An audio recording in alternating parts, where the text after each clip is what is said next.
Como já virou regra aqui no canal, o primeiro vídeo do mês é sempre de Bleach. Então vamos lá, senhores, comentar o famigerado arco de Ueco-Mundo, que na verdade é uma parte do gigantesco arco dos Arrancars, né, que a gente começou no vídeo passado. Ao ler essa parte da história, eu consegui perceber que finalmente o maior de todos os vilões de Bleach começou a fazer seus movimentos e descobri também uma coisa muito importante acerca do autor da série. Hoje a madeira vai piar. Antes, porém, de começarmos a analisar o Ueco-Mundo, vou pedir que vocês deem o like aí e principalmente que se inscrevam no canal caso ainda não o sejam. Nós estamos em um bom momento aqui do canal em termos de visualização, mas isso não está se revertendo muito em inscritos, então eu acho que eu vou ter que começar a mendigar aqui nos vídeos. Então já deixa o like aí e a inscrição com o sininho ativado para receber novidades de todos os vídeos que for saindo aqui no canal. Se esse vídeo for ruim, você tira o joinha e depois tira a inscrição também, mas já deixa logo aí de cara porque senão você vai esquecer. Vamos embora. Hoje eu vou falar apenas até o final da luta contra o Grimmjow, ou Grimmjow. Não vou falar de todo esse arco, né, porque ele é muito grande. O resto vai ser analisado na quinta-feira, beleza? O arco de Ueco-Mundo já começa com o pé esquerdo, ou seja, com 3 erros bobos de roteiro, mas que não podem passar despercebidos. Cada um desses erros diz respeito a um personagem diferente de Bleach: a Nel, o Ishida e a Rukia. Quanto a Nel, o erro é simples de entender. Essa é uma personagem que foi introduzida nesse arco de Ueco-Mundo e que tem uma grande importância nessa parte do enredo, né? Lá pra frente ela vai ter mais importância. O problema, porém, é o seguinte: não há tempo o suficiente e nem espaço o suficiente para a personagem para que ela adquira a importância que o Kubo quis estabelecer para ela. Claro, ao longo da saga ela vai fazendo mais coisas e virando um personagem mais marcante, mas o problema é que desde o início do arco, o autor quis estabelecer um apego, uma relação de afeto entre ela e o Ichigo que simplesmente não tinha nenhuma base. Ela e seus, entre aspas, irmãos eram literalmente Arrancars que tinham acabado de cruzar o caminho dos heróis, logo no início de Ueco-Mundo, né? Mas para quem o Kubo já estava querendo estabelecer uma relação emocional com eles e com o leitor, que fica meio difícil de comprar. Então desde o início o Kubo quer dar a entender que existe uma relação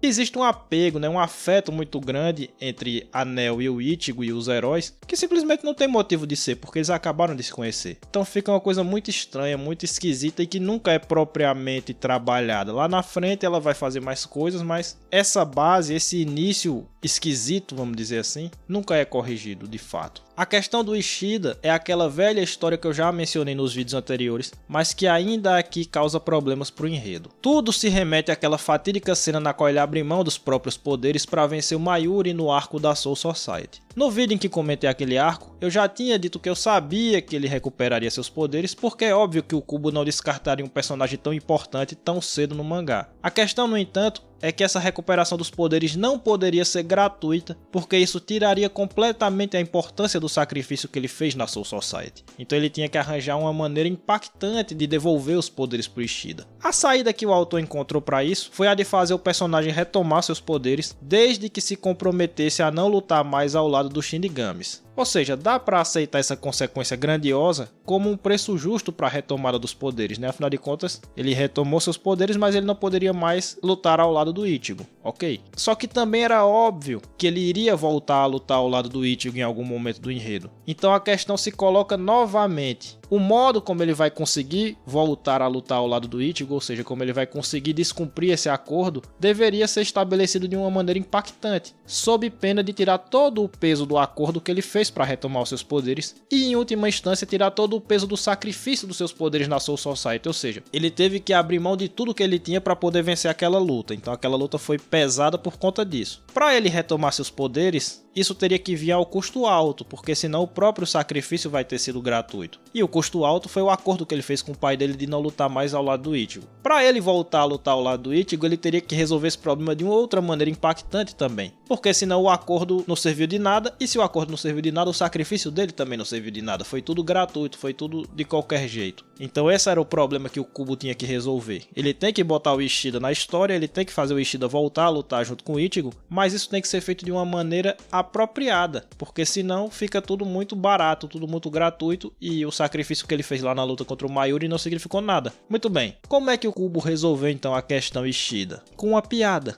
Com uma piada. Ele simplesmente taca o foda-se e vai junto com Ichigo pro Ekumundo. Quando ele é confrontado acerca do acordo que fez de não lutar mais ao lado dos Shinigamis, a resposta dele foi simples. Você, Ichigo, não é um Shinigami, mas sim um assistente de Shinigami, um Shinigami temporário. Então eu não tô violando o acordo. E foi isso. Ou seja, o sacrifício do Ishida para vencer o Mayuri não significou merda nenhuma porque ele basicamente recebeu seus poderes de volta de maneira completamente gratuita, sem pagar nenhum preço por isso. O preço que ele ia pagar, que era o acordo, ele simplesmente descumpriu e foda-se, ninguém fez nada. O pai dele, que foi quem o forçou a fazer o acordo, disse: tá bom, deixa aí, deixa quieto, não tem problema não. E aí, nesse momento, o Kubo toma aquela atitude típica do autor safado que sabe que tá fazendo caca, que é mostrar pro leitor que ele sabe que tá fazendo caca, como se isso pudesse redimi-lo de alguma forma. No caso aqui, o Ichigo fala pro Ishida que essa justificativa dele, né, de que o Ichigo é um assistente, é um Shinigami temporário, logo ele não tá descumprindo o acordo, o Ichigo mesmo disse que essa justificativa é um migué. E ela é mesmo. Ou seja, o Kubo sabe que a solução que ele arrumou pro drama do Ishida é safada, e mesmo assim ele vai lá e usa essa solução. O fato de ele estar consciente alivia a barra dele? Não. Só significa que ele fez merda com consciência de causa, nada mais. Mas o erro continua ali. E o caso da Haruki é bem parecido e diz respeito à presença dela e do Abará em Ekumundo. Ao final do arco da invasão Arrancar, nós vimos que a Soul Society estava desconfiando de que a Orihime era uma traidora, e esse fator, somado ao fato de eles terem descoberto que o exército Arrancar já estava pronto para atacar, fez com que o velhão lá que comanda a Soul Society mandasse todos os Shinigami voltarem para a Soul Society para poderem ajudar no combate, deixando assim a Orihime de lado. Ou seja, ela foi sequestrada, em tese, né, porque eles estavam desconfiando que ela era traidora, então deixa ela para lá, vamos se preocupar em defender a Soul Society. O Ichigo não aceitou essa ordem e foi por conta própria para o Ekumundo. Beleza, ele estava peitando as ordens do velhão, né? Isso era o que estava estabelecido. Aí já no início de Ekumundo, a Rukia e o Abará aparecem para ajudar o Ichigo. Isso significa então que eles estão peitando a Soul Society também? Então eles burlaram as regras para resgatar a amiga? Ou seja, o Kubo trouxe esse ponto dramático interessante para os personagens? Essa atitude que vai gerar grandes consequências para eles dentro da Soul Society? Claro que não. Ele resolve essa questão com uma piadinha também. Basicamente, depois que eles todos voltaram para a Soul Society, né, os Shinigami,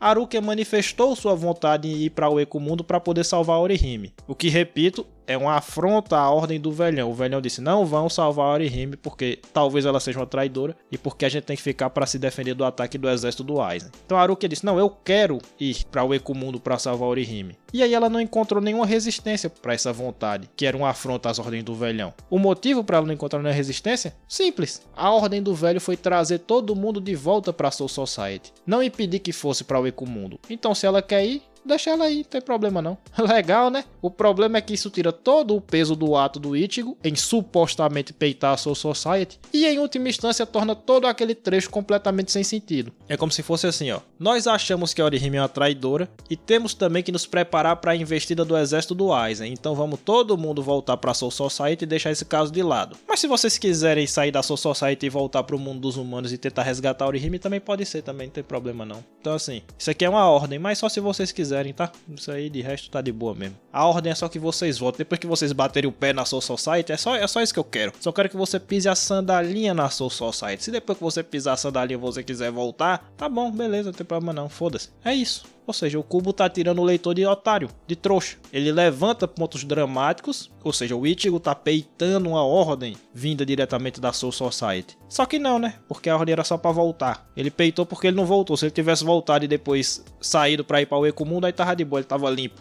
Ah, tenha santa paciência, porra. Ou seja, resumindo a ópera, o arco de Ekumundo já começa metralhando o leitor com uma asneira em cima da outra. E é aí que o grande vilão de Bleach começa a fazer seu movimento. Quem é esse vilão? É o Kyoha?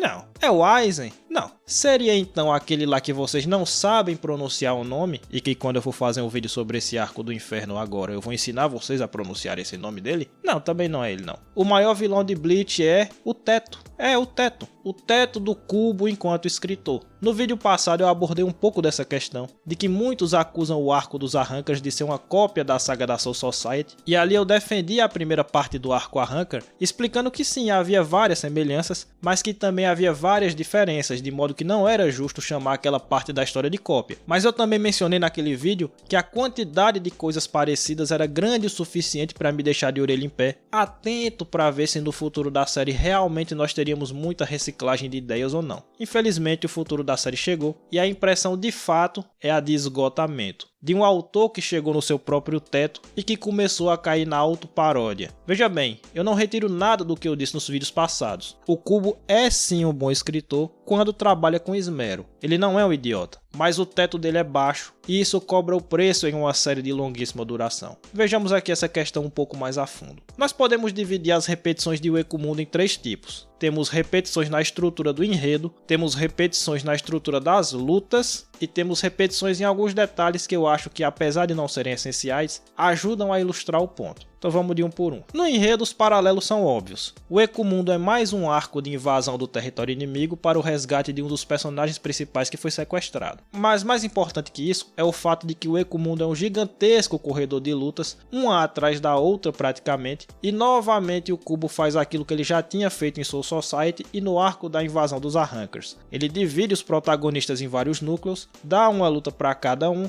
e vai alternando entre essas lutas. O sumo do arco de O Ecomundo é isso, uns 90% de O Ecomundo é isso, se não for mais. Em outras palavras, a estrutura básica dessa saga é completamente chupinhada de tudo que Bleach já fez umas 1000 vezes. Aliás, essa mesma estrutura está presente também no arco inicial da obra, com o autor colocando cada um dos protagonistas para despertar seus poderes um de cada vez. Então a gente tem a partezinha do Shed, depois a partezinha da Orihime, depois a partezinha de não sei quem, não sei o que. Ou seja, essa estrutura está presente em todo o Bleach. Aqui no arco de O Ecomundo, primeiramente a gente tem as lutas contra os 3 dígitos, que são os ex-espadas, né? E depois as lutas contra os espadas propriamente ditos. Sempre seguindo essa estrutura básica, cada herói enfrenta um vilão, nós vemos a luta completa de cada um, depois passamos para do outro e assim vai até termos visto todas as batalhas. Mas há ainda outro ponto específico que revela o teto do Kubo. A parte dramática da Haruka é basicamente reciclada do arco da Soul Society. Ou melhor dizendo, ela é requentada. A luta dela contra o espada que estava se passando pelo Kaien não serve a nenhum propósito real para a evolução dessa personagem. Pelo menos não que eu tenha identificado. Todo esse trauma da Haruka quanto à questão do passado com Kaien já tinha sido resolvido ao final de Soul Society. Ela já tinha se perdoado a si mesma e aprendido a viver de cabeça erguida mesmo depois de todo o ocorrido. Trazer esse ponto de volta à série não é um erro em si, mas a partir do momento que isso não levanta novos pontos, nem serve para desenvolver a personagem em uma direção diferente, fica claro que é só reciclagem mesmo. Mais um sinal de um autor que bateu no próprio teto e não tá sabendo muito bem como sair disso. As cenas novas que vemos aqui do Kaien não servem para um maior entendimento do personagem dele ou da sua relação com a Haruka, nem a nenhum propósito com mais estofo dentro do roteiro. Elas só servem para dar um power up, um ânimo para que a Haruka vença essa própria luta, ou seja, essas cenas só servem para resolver problemas que surgiram com a própria luta, mas não ajudam a alcançar nenhum propósito maior para a personagem. Antes de irmos ao próximo ponto, cumpre um esclarecimento. Algum espectador mais atento e com uma boa memória pode estar se coçando agora questionando o seguinte: pera um pouco aí, cidadão. Você mesmo elogiou em vídeos passados o fato de Bleach ser focado nas lutas, alegando que era uma prova de que o autor sabia explorar seus pontos fortes. E agora você critica o Ecomundo por ser um grande corredor de lutas? Como é que é essa incoerência aí? Como é que é essa parada aí? É uma pergunta justa. Sim, eu já elogiei Bleach por focar nas lutas e estou reclamando desse ponto agora. A diferença é a seguinte, meu garoto. Os arcos da Soul Society e da invasão Arrancar estão lotados, eles estão repletos de luta. O foco ali é realmente esse. Mas, porém, contudo, há outras coisas sendo feitas ali. Há um enredo maior que está sendo desenvolvido. Há outros méritos e outros focos que ajudam a dar um respiro entre as muitas lutas que ali acontecem. Em O Ecomundo não. Em O Ecomundo você tem várias sequências de luta uma atrás da outra e fora disso não existe mais nada ou quase nada sendo trabalhado. Aliás, um dos inscritos me disse que os sentimentos da Orihime seriam mais bem explorados aqui nesse arco. E esse é um ponto que os fãs de Bleach geralmente mencionam com orgulho, mas eu francamente fiquei desapontado. É tudo muito raso e superficial, não chegando nem perto de se comparar ao que o Kubo tentou desenvolver para essa personagem no arco da invasão Arrancar, né? O resultado é que a experiência de ler essa parte da história é bastante cansativa, porque uma coisa é você focar nas lutas. Bom, outra é só fazer lutas e preencher um arco de 75 capítulos praticamente só com uma luta atrás da outra. E tudo piora quando consideramos que também as lutas são repetitivas e denotam que o Kubo já atingiu seu teto, e isso nos leva ao segundo ponto. As lutas de Bleach são, no geral, bem legais, e eu já as elogiei bastante nos outros vídeos aqui do canal. Só que a essa altura do campeonato já deu pra sacar completamente os truques que o Kubo tem na manga, e a estrutura básica é também bastante repetitiva. Tanto repetitiva dos padrões que nós já vimos nos arcos anteriores da série, como repetitiva dos padrões dentro desse mesmo arco. O resultado, como eu já disse, é que rapidamente tudo se torna bastante cansativo, porque é como se você estivesse lendo a mesma coisa com ligeiras variações, por mais de 70 capítulos, sem praticamente nenhum respiro, conforme eu já mencionei. E a maioria dessas lutas é qualquer nota, como a luta do Shed ou a do Ishida contra a menina lá dos 3 dígitos. Também não ajuda que os personagens novos são em sua maioria bastante genéricos também, sem nenhum brilho ou destaque próprio, justamente porque o Kubo só vai empilhando lutas e deixando de trabalhar outros elementos. Então esses 3 dígitos são todos qualquer nota, a maioria dos espadas são todos qualquer nota, enfim, então não se ajuda, né? Retomando um ponto que eu já falei em outros vídeos, é importante dizer que as lutas de Bleach não são primores de coreografia. O Kubo aposta muito mais na grandiosidade, na destruição dos cenários, no tamanho dos raios de energia, na estranheza das formas e dos designs de personagem, enfim, em grande eloquência. Tudo bem, não há nada de errado nisso, é o estilo dele. Como o estilo do Kishimoto é apostar em coreografia, então cada um tem seu estilo e não tem certo e errado aqui, beleza. O problema, no entanto, é que vários combates de Bleach são problemáticos no nível do roteiro,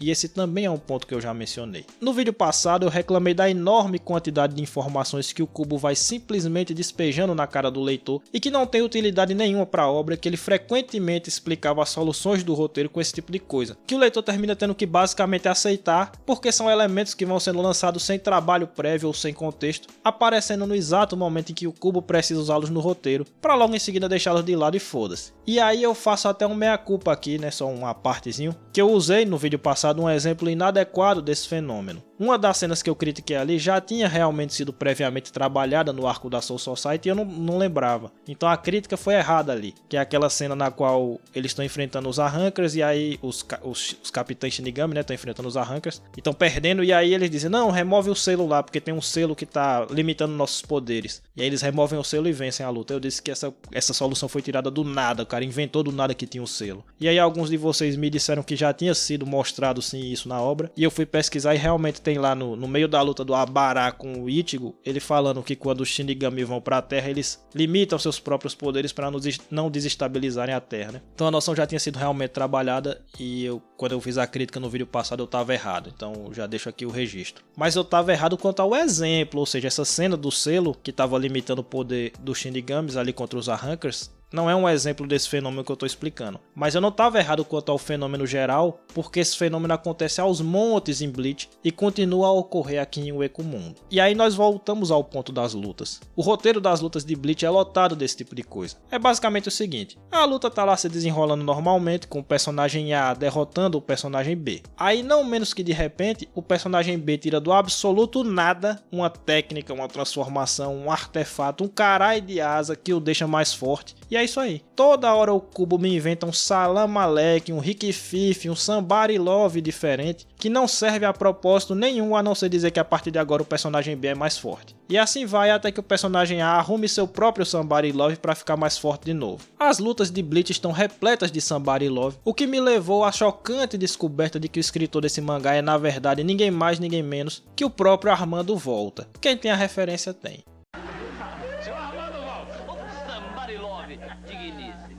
Na Soul Society, a Bankai era um Somebody Love desse. Ah, não, tem uma coisa que é a Bankai, que é como se fosse um despertar da sua Zanpakuto. Enfim, tem essa parada aí, você vai ficar mais forte se você usar a Bankai. Aí beleza, aí no arco seguinte tem o Sonido. Não, o Arranca tem um Sonido aí.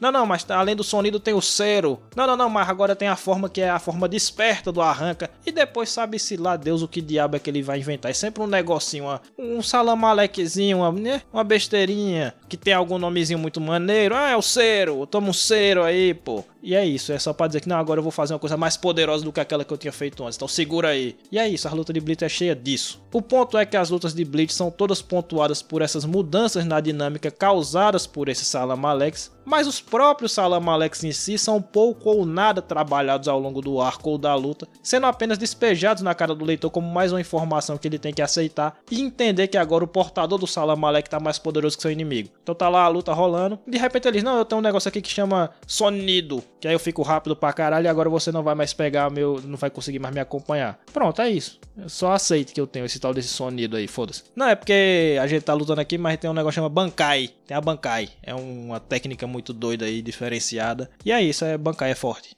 Saiba disso. agora você se fudeu porque eu vou usar minha Bankai. É isso, ele simplesmente vai despejando as coisas, ele vai jogando. Ah não, pô, legal, você tá me enfrentando aqui, mas você não sabia, mas todo arranca tem a forma desperta, se fudeu. Agora eu vou despertar e eu quero ver o que você vai fazer. Tudo só jogado assim, só despejado, só apenas saiba que ele tá mais forte, é isso. O Ishida é o rei desse fenômeno. Uma enorme parte dos seus poderes vem de artefatos ou técnicas que nunca tinham sido mencionadas, mas que simplesmente aparecem no momento mais conveniente para fazer com que ele simplesmente vença a batalha. Nesse trecho que eu estou analisando hoje, né, nessa primeira metade de O Ecomundo, temos dois exemplos envolvendo esse personagem. O primeiro é a tal da Zilla Schneider, que ele tira sabe-se lá de qual buraco na hora do aperto na luta lá contra a menina dos 3 dígitos. Aí ele vai lá e dá toda a explicação do funcionamento daquela arma, que é não sei o que, é como se fosse uma lâmina, mas não é uma lâmina, é uma flecha do mesmo jeito e blá blá blá. Mas nada disso importa realmente. O modo como ele tira essa arma sem nenhum preparo prévio, como o Kubo coloca essa arma ali sem nenhum preparo prévio, só faz com que tudo seja gratuito demais. Qualquer explicação que ele queira dar pro Somebody Love aí é só um esforço inútil para tentar dar racionalidade ao que não tem. Na prática, é uma arma que vai fazer o Ishida ganhar a luta e que foi tirada do nada. Ponto. O outro exemplo que a gente tem, né, é a técnica que ele usa com essa Zilla Schneider contra o espada cientista maluco lá, que ele tá lutando junto com o Abará, né, que aí o Abará ganha tempo e ele vai lá e monta lá uma macumba lá, faz uma estrela, sei lá que porra é que ele faz no chão lá e bota pra foder no cientista, é basicamente isso. Também tirado do nada e com explicação esdrúxula para parecer menos forçado, mas que falha miseravelmente, porque nenhuma explicação estrambólica muda o fato de que não houve preparação prévia para essa solução. A gente não sabia que ele tinha essa técnica, a gente não sabia que ele conseguia fazer isso, a gente não sabia que a Zilla Schneider fazia, a gente não sabia nada. Ele simplesmente disse, eu faço, aprenda, eu faço, entenda isso agora, eu faço e eu vou ganhar. A diferença é só que o cientista não perdeu a luta com essa técnica, né? Ou seja, ele não ganhou. O Ishida não ganhou com essa técnica, mas quase.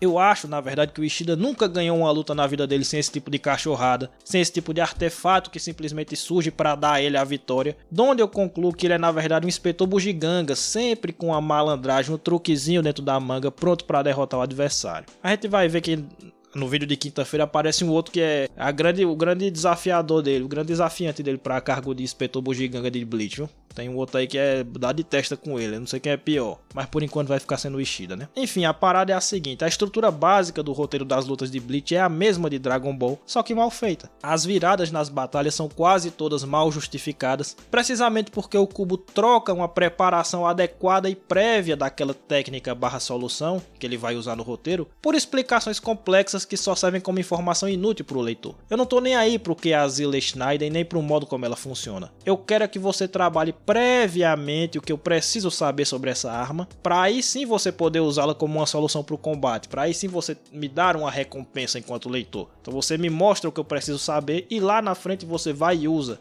Aí eu vou dizer, ah, beleza, eu já sabia que ele tinha essa parada e foi utilizado de uma maneira criativa para ganhar a luta. Aí beleza. Agora você tira a arma do nada, na hora que o personagem precisa. E aí você tenta substituir a preparação prévia que você tinha que ter feito por um monte de explicação. Ah, não, é que eu vou ganhar aqui, ó, porque essa Zilla Schneider funciona assim, assado, e se eu fizer assim, não sei o que e tal. E... ah, irmão, pera aí, pô. Aí, tá aí, vocês que tanto pediram pra eu fazer a série de vídeos do Ensina Akira, tá aí um ótimo exemplo do que seria o primeiro episódio da série.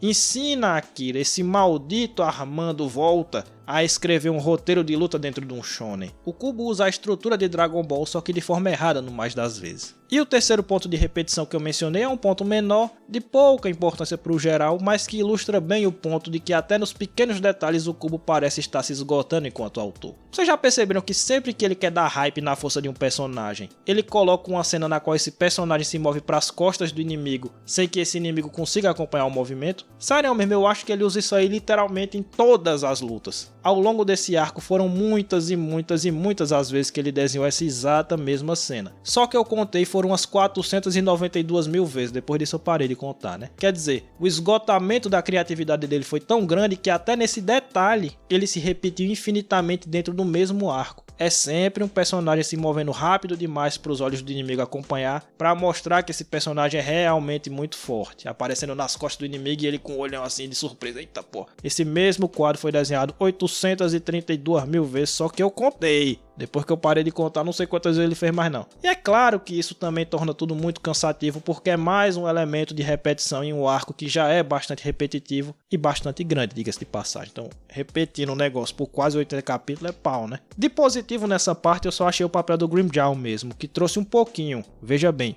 um pouquinho de diversidade ao roteiro do arco. No momento em que ele confronta o Ukiyoha para poder lutar com o Ichigo, ele torna as coisas mais interessantes dentro da saga de Wako Mundo. Aquela pequena parte é a única coisa que acontece nessa primeira metade de arco que realmente quebra um pouco a dinâmica do infinito corredor de inimigos. É a única coisa que adiciona uma pequena, bem pequena, pimentinha nos eventos dessa monótona saga. A luta em si dele contra o Ichigo é ok. É cheia de Salamaleque também, que não sei o que desperta disso, desperta daquilo e não sei o que. Enfim, é cheia dessas coisinhas também. Mas ao menos existe ali uma certa ligação prévia dele com o Ichigo, do arco passado. E existe 2 dedinhos de construção dramática da Orihime. Repito, é muito menos interessante do que o que me venderam e do que o que a gente geralmente vê os fãs de Bleach apregoando por aí, né? Não, esse arco vai desenvolver os sentimentos da Orihime. Eu fiquei pensando que era uma coisa, né? Muito pica e tal. Não, não é. Mas num arco onde quase nada acontece que não seja luta pura e simples, o fato de a batalha do Ichigo contra o Grimmjow ter um pequeno fundo de drama para Orihime já é alguma coisa. É uma pequena gota d'água no meio do deserto. Entenderam? Entenderam? O Wako Mundo, deserto foda-se. Enfim, senhores, o resumo dessa primeira metade do arco de Wako Mundo é repetitivo, cansativo e cheio de conveniências de roteiro. Realmente dá a fortíssima sensação de que Tite Kubo, ou melhor, Armando Volta, chegou ao seu limite enquanto escritor, vivendo de autoparódia aqui. Também dá pra dizer que poucas vezes o nome de um arco combinou tanto com o cenário no qual esse arco se passa e com a avaliação geral desse arco. É tudo muito oco, vazio de ideias. Um grande deserto. Eu nem diria que esse arco é ruim em si, mas é bastante chato, sem dúvida. É pena, mas eu ainda acredito no Kubo enquanto autor porque eu já vi coisa boa vindo dele. Já vi ele fazer coisa boa, então eu ainda não desisti do meu menino. Esperemos que o futuro nos reserve coisas boas pra Bleach, né? Por hora, deixa aí aquele like maroto e se inscreve no canal, pô. Ativa o sino pra receber os vídeos toda segunda, porque o YouTube não tá recomendando os vídeos pro inscrito, então se liga aí se você ainda é inscrito e se o sino tá ativado. Toda segunda tem vídeo e às vezes até quinta eu falo uma asneira aqui ou outra ali só pra desopilar o fígado, beleza? Ajuda o canal aí a crescer, pô, pra gente ver se chega em algum dia em 2.000 inscritos, quem sabe. Enfim, por hoje é só. Até quinta-feira, quando eu vou falar da segunda metade desse mesmo arco. Valeu, valeu.